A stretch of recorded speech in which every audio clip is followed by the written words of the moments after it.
Assalamualaikum warahmatullahi wabarakatuh. Perkenalkan, kita dari kelompok 8.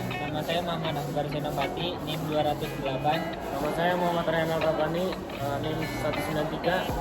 Perkenalkan, nama saya Firdaus Ramanto dengan NIM 212. Perkenalkan, nama saya Nova Jafar Sabila dengan NIM 204. Perkenalkan, nama saya Sofia Udesa Sabila dengan NIM 205. Nama saya Jiale Rahma dengan NIM 200. Perkenalkan, nama saya Aulina Azahra dengan NIM 194. Perkenalkan, nama saya Nesa Amelia dengan NIM 209.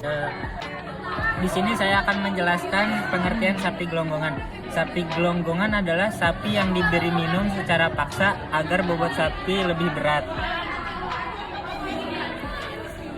Jenis sapi gelonggongan. Sapi gelonggongan terbagi menjadi 3, yaitu sapi gelonggongan, sapi semi gelonggongan, dan daging sapi gelonggongan. Ada beberapa alasan terjadinya sapi gelonggongan. 1. Untuk meraup keuntungan yang lebih besar. Kenaikan harga daging sapi menyebabkan pemanfaatan oleh oknum-oknum yang tidak bertanggung jawab sebagai lahan untuk mencari keuntungan dengan jumlah besar secara instan. 2. Agar bobot sapi terlihat lebih besar. Praktik curang dilakukan oleh sejumlah oknum pedagang sapi potong untuk melipat gandakan berat sapinya. Daging gelonggongan tentu tidak sehat, karena daging seperti itu ada beberapa tingkatan. Semakin tinggi tingkatannya, semakin tinggi juga kandungan air di dalam daging tersebut. Sumber hukum menurut pemerintah. Jadi untuk sumber hukum yang mengatur tentang sapi gelonggongan sendiri ada Undang-Undang Nomor 13 Tahun 1992 dengan pasal 31 ayat 1 dan ayat 3.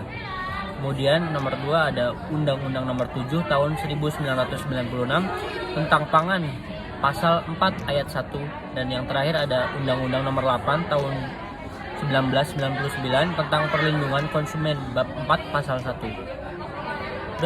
Hukum pidana bagi penjual sapi gelonggongan yaitu sesuai Undang-Undang Nomor 8 Tahun 1999 tentang perlindungan konsumen. Pelaku diberikan sanksi pidana maksimal 5 tahun penjara dan denda sampai 1 miliar rupiah. Dan bagi pelaku penyembelihan, distributor, dan menjual daging gelonggongan dijerat dengan Undang-Undang Nomor 6 tentang Kesehatan Hewan tahun 1967. Menurut hukum Islam, hukum menjual daging gelonggongan.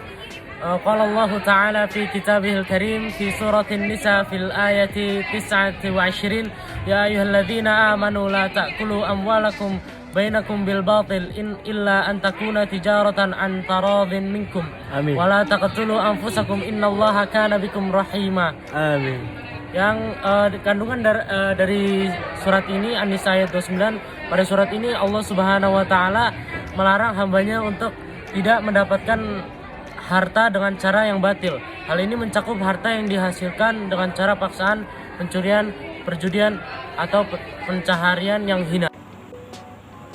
Ciri-ciri sapi gelonggong. Yang pertama, biasanya daging berwarna lebih pucat. Yang kedua, bertekstur lebih lembek. Yang ketiga, kandungan airnya lebih banyak. Yang keempat, dijual dengan cara digeletakkan, bukan digantung seperti pada umumnya. Selanjutnya adalah bahaya dari daging sapi gelonggongan. Bahayanya dari daging sapi gelonggongan adalah karena daging ini termasuk daging yang busuk sehingga menjadi sumber penyakit. Daging ini mengandung banyak bakteri sehingga orang yang mengonsumsinya bisa terkena penyakit, salah satunya adalah penyakit diare. Nah, itulah sebabnya kenapa daging sapi gelonggongan ini berbahaya. Lalu, daging sapi gelonggongan ini pertumbuhan mikrobanya 4 kali lebih banyak dan lebih cepat dibandingkan daging segar lainnya. Karena daging sapi gelonggongan mengandung banyak air. Air adalah salah satu faktor utama pertumbuhan mikroba. Apabila daging tersebut mengandung air yang baik, maka pertumbuhan mikrobanya normal dan sangat baik. Di sini saya akan menjelaskan solusi untuk fenomena daging gelonggongan, yaitu pada pedagang sapi dan juga para konsumen. Yang pertama, untuk para pedagang sapi yaitu harus jujur dalam berdagang. Pedagang sapi dalam menjual sapinya harus sesuai dengan keadaan sapi, entah dalam kondisi sapi sedang sehat atau dari bobot sapinya. Yang kedua yaitu harus mempertimbangkan kesehatan sapi daripada bobot sapi. Pedagang harus mengutamakan kesehatan sapi karena bobot sapi yang lebih berat tidak berarti sapi tersebut sehat. Jika sapi tidak sehat, maka akan mempengaruhi daya tahan sapi sehingga kualitas daging yang dihasilkan juga akan kurang baik. Nah, yang ketiga tidak hanya memikirkan keuntungan. Pedagang sapi hendaknya tidak memikirkan keuntungan saja karena jika pedagang sapi dapat merawat sapinya dengan baik, akan berdampak pada kualitas daging yang dihasilkan. Selanjutnya, solusi bagi konsumen yang pertama yaitu dapat membedakan daging sapi yang segar dan kurang segar. Daging sapi yang segar memiliki ciri berwarna merah merata serta cerah dan juga bertekstur kenyal.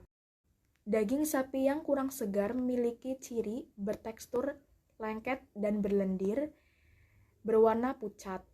Selanjutnya, tidak tergiur dengan harga murah. Dalam hal ini, harga murah itu belum tentu daging berkualitas baik. Sekian dari kami. Mohon maaf kalau banyak salahnya. Wassalamualaikum warahmatullahi wabarakatuh. Belum. Jualan daging. So don't get geeked up, like it beat up. I'll tell that how I'm moving it, cause